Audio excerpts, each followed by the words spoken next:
They try to keep me on a leash. They don't want me to walk the red carpet next to 50.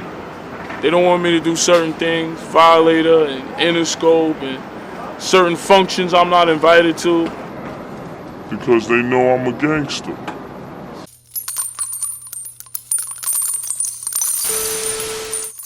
AHumbleSoul, we checking back in, man. I want to put another video up surrounding the whole G-Unit, Jimmy Henchman rivalry. Back in 05, 50 Cent publicly kicked the rapper The Game out of G-Unit.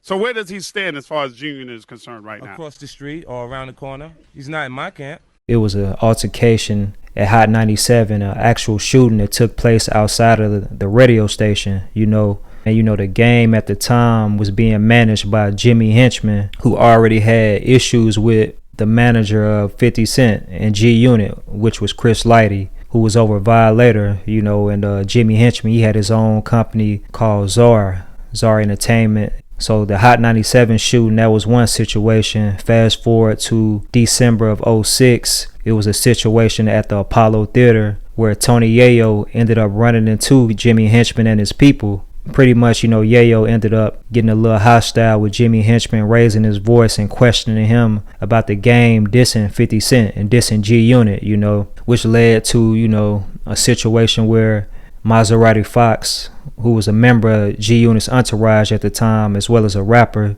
he pulled out a gun on him. They think we soft, man. Let's move this shit, man. They think we soft, man. Chill, man. So why y'all in here, boy? Kill them. They think we soft, man. Fuck out of here, nigga. Jimmy Henchman and his people decided to leave the building. They waited on Yayo and his people to leave the Apollo. They followed him, you know, made some calls and had some people shoot up Yayo's Bentley. And inside the Bentley was a guy by the name of Lowell Fletcher, aka Lodi Mack. After everyone left the awards, your Bentley got shot up. You weren't in the car at the time. No, I was in a bulletproof truck behind the Bentley. But your Bentley got shot up. Definitely. And from what I understand, someone in your entourage got shot in the shoulder. Nah. No? No. Okay. Nobody in my actual car got shot in the shoulder. Someone that was with y'all? I don't know about all that. That's what I heard. Man, so fast forward to March of 07. Around this time, Chris Lighty and Jimmy Henchman both have offices on the same block in Manhattan on West 25th Street. You know, Violator, they were in this building on one part of the block, and Zara had, you know, their headquarters in another building on the same block. It really was Jimmy's issues with Chris and just his business, right, where he was at. Because he was in a better space as a management company. And when you say Chris, you mean Chris Lighty, rest in peace, yeah. Because he was in a better space as a management company before he went away. And he came back, and Game would be his biggest asset as a new artist.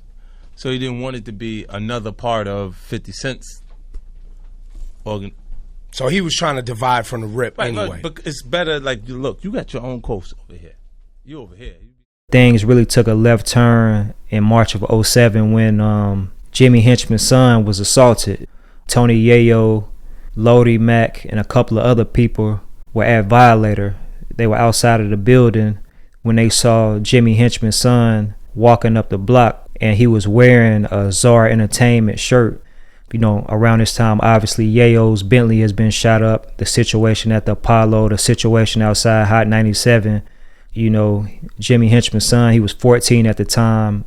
They decided to stop him. Pulled out guns on him, slapped him before, you know, they let him get up and walk back to his father's office.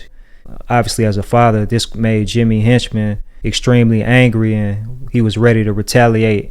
Later on that same day, you know, Jimmy Henchman and his people, they decided to stand outside of their building, which, like I mentioned, wasn't far from Violator, and they saw Chris Lighty's brother walking, you know, down the street with somebody.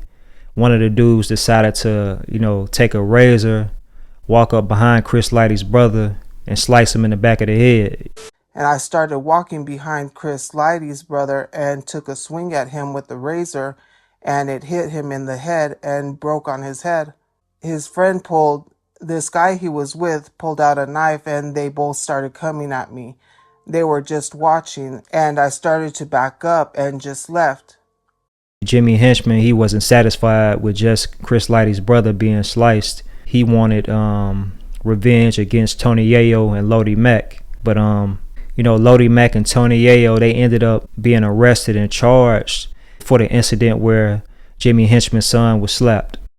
The fact is, my son was approached by 4 men, 2 brandishing weapons and 1 slapping him in the face. This is not about hip-hop. This is about the artist in hip-hop that commits crimes against our children. These artists have totally disrespect all their fans who buy and listen to their music. Those fans are our children. The disrespected artist is Tony Yayo from G-Unit. I stand here today disappointed, disgusted, and in disbelief that such a cowardly act was done to my child. I'm also disappointed that a whole week went by and I have received not 1 phone call from G-Unit. I'm always guilty until proven innocent. You know, innocent till proven guilty? No, guilty till proven innocent. They trying to say that I smacked Jimmy Rosemond's son, and I got 2 witnesses right now saying that I didn't do it. So if it was a regular person on the street, the case would be over. You know what I'm saying? But being that Henchman is getting his son to rap in order to get a lawsuit or whatever he's trying to accomplish, you know what I'm saying? That I got to deal with going to trial or whatever which way it may go. Like when you see Yayo, you see reality, man. And around this time, Lodi Mack, he was charged in this drug ring that reportedly operated out of the Edgemere housing projects in Far Rockaway. He was said to be one of the lieutenants in that operation.